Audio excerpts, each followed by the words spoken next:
J'aime la nuit avec passion. Je l'aime comme on aime son pays ou sa maîtresse, d'un amour instinctif, profond, invincible. Je l'aime avec tous mes sens, avec mes yeux qui la voient, avec mon odorat qui la respire, avec mes oreilles qui en écoutent le silence, avec toute ma chair que les ténèbres caressent. Le jour me fatigue et m'ennuie. Il est brutal et bruyant. Je me lève avec peine, je m'habille avec lassitude, je sors avec regret.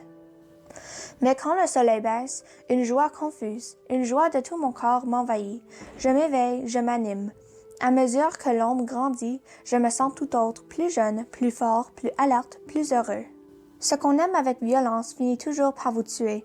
Mais comment expliquer ce qui m'arrive? Comment même faire comprendre que je puisse le raconter? Je ne sais pas, je ne sais plus. Je sais seulement ce que cela est, voilà.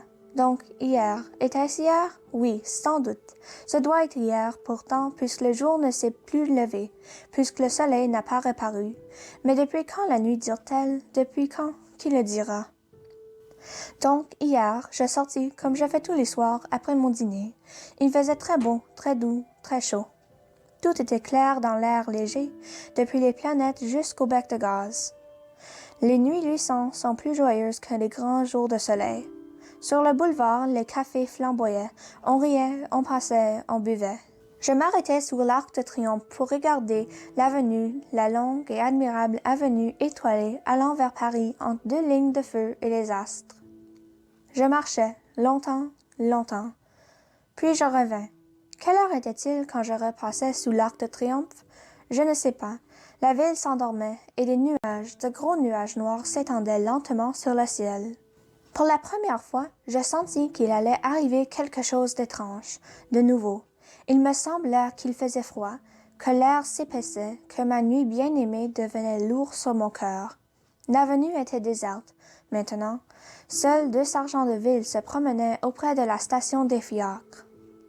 Je les suivis, puis je tournai par la rue Royale, revins sur les boulevards.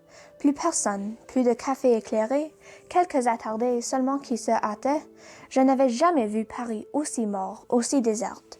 Je tirai ma montre, il était 2 heures.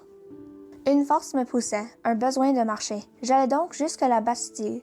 Là, je m'aperçus que je n'ai jamais vu une nuit si sombre, car je ne distinguais pas même la colonne de Juliette, dont le génie d'or était perdu dans l'impénétrable obscurité.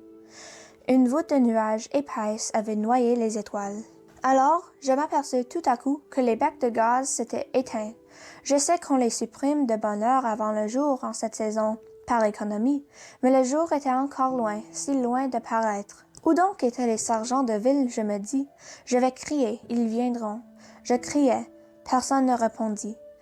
J'appelais plus fort, ma voix s'envola, faible, étouffée, écrasée par cette nuit impénétrable. J'hurlais, au secours, au secours. Mon appel désespéré resta sans réponse. Quelle heure pouvait-il être? Je marchais, me semble-t-il, depuis un temps infini, car mes jambes fléchissaient sous moi, ma poitrine haletait, et je souffrais de la faim horriblement.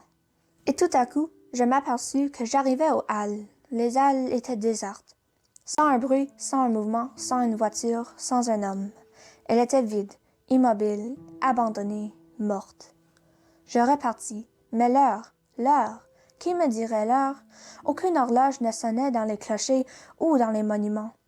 Je pensais, je vais ouvrir le verre de ma montre et tâter l'aiguille avec mes doigts. Je tirai ma montre, elle ne battait plus, elle était arrêtée, plus rien, plus rien. Plus un frisson dans la ville, pas une lueur, pas un frôlement de son dans l'air, plus rien. Plus même le roulement lointain du fiacre, plus rien. J'étais au quai, et une fraîcheur glaciale montait de la rivière. La Seine coulait-elle encore? Je voulus savoir, je trouvai l'escalier, je descendis. Je n'entendais pas le courant bouillonner sous les arches du pont. Des marches encore, puis du sable, de la vase, puis de l'eau. J'y trempais mon bras, elle coulait, froid, froid, presque gelé, presque tari, presque mort. Et je sentais bien que je n'aurais plus jamais la force de remonter, et que j'allais mourir là, moi aussi, de faim, de fatigue et de froid.